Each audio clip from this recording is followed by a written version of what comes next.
सोलापूरचे ज्येष्ठ नेते महेश कोटे यांचं प्रयागराज येथे निधन. स्नान करताना हृदयविकाराचा झटका, साळी समाजाचा आधारवड हरपला.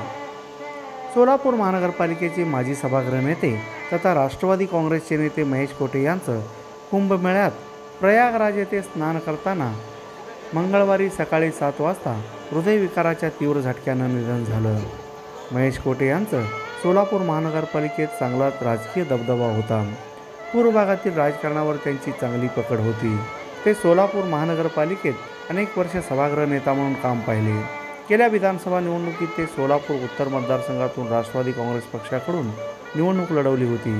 प्रयागराज येथे कुंभमेळा असल्याने दर्शनासाठी ते गेले होते. मंगळवारी सकाळी अंघोळ करताना त्यांचं हृदयविकारानं निधन झालं. त्यांच्या अकाली निधनामुळं सोलापुरातील पूर्व भागात शोककळा पसरली आहे.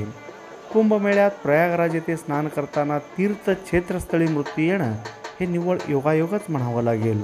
असा मृत्यू पुण्यवान आणि भाग्यवान व्यक्तींनाच मिळतो आणि त्यांना मोक्षप्राप्ती होते असं अध्यात्मशास्त्रात स्पष्ट आहे. पण त्यांच्या अकाली निधनामुळं प्रत्येक सोलापूरकरांच्या मनाला मात्र चटका लावून गेला आहे.